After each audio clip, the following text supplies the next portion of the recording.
क्या आपने कभी इमेजिन किया है कि आप रास्ते में चल रहे हो, आपको ऊँघ आए, नींद आए तो आप कहीं पर सो जाएं, या आपने चलते हुए कहीं किसी को देखा हो कि किसी को नींद आ रही है, रास्ते में ही वो सो गया है। आपको ऐसा इमेजिन करने की वैसे जरूरत नहीं है, क्योंकि मैं आपको बताने जा रही हूँ किर्गिस्तान के एक इलाके का वाकया जो 2012 से 2013 के दरमियान में पेश आया। अब होता कुछ यूं है कि कराची का एक इलाका जिसमें लोग जो हैं वो अपने काम पर जाते, काम पर आते, शॉपिंग पर जाते आते, मतलब किसी भी हाल में कहीं भी आते जाते एक मखसूस एरिया में वो लोग सो जाते थे। अब कुछ समझ में नहीं आ रहा था कि ये लोग चलते चलते नींद का शिकार क्यों हो रहे हैं, और नींद भी ऐसी कोई घंटे, 2 घंटे, 6 घंटे, मतलब कितने भी लंबे टाइम के लिए कोई सो रहा है और उसको याद भी नहीं होता था कि वो इतने लंबे टाइम के लिए उस जगह पर सो गया है। फिर उसके बाद उठने के बाद या तो उसकी कंप्लेन होती थी कि उसके सर में तकलीफ है, या फिर उसके अलावा उसका ये होता था कि उसकी मेमोरी चली गई है, उसको पता ही कुछ नहीं होता था, या थकावट की कंप्लेन आती थी। अब ये वाकया कोई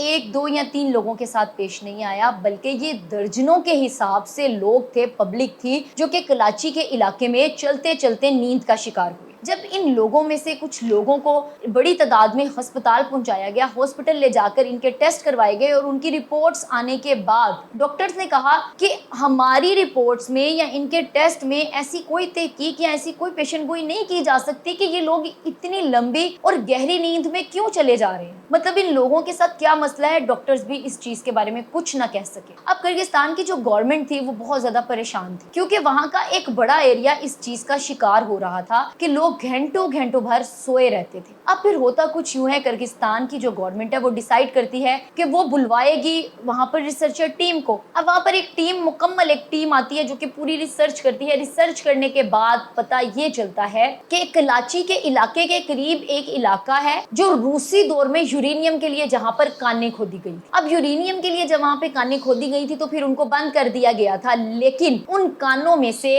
2 गैसेस जो थी वो मुसलसल थोड़ी थोड़ी कर खारिज होती जा रही थी, और वो गैसेस थी कार्बन मोनोऑक्साइड और हाइड्रोकार्बन। अब इन 2 गैसेस की मिकदार हवा में ज्यादा होने की वजह से और ऑक्सीजन की मिकदार कम होने की वजह से वो लोग जिनका इम्यूनिटी सिस्टम वीक था या बहुत ज्यादा वीक था, वो इस चीज का शिकार हुए। क्योंकि हम सब जानते हैं कि ऑक्सीजन सांस लेने के लिए कितनी जरूरी है। सिर्फ इंसान ही नहीं बल्कि उस इलाके के जानवर और चरिंद परिंद, मतलब हर जानदार जो था वो इस चीज का शिकार हो रहा था। लिहाजा जब इस चीज की तहकीक हो गई कि ऑक्सीजन की मिकदार इस इलाके में अब कम हो चुकी है, यहाँ पर सांस लेना मुश्किल से मुश्किल दर होता जा रहा है, तो किर्गिस्तान की हुकूमत ने ये फैसला किया कि यहाँ के लोगों को एक जगह से दूसरी जगह मुंतकिल कर दिया जाए। ऐसा ही फिर कुछ किया उन्होंने, 2 हिस्सों में करके जानवरों को और इंसानों के ग्रोह बनाकर उनके एरिया को तब्दील किया ताकि ज्यादा से ज्यादा जानों को महफूज किया जा सके।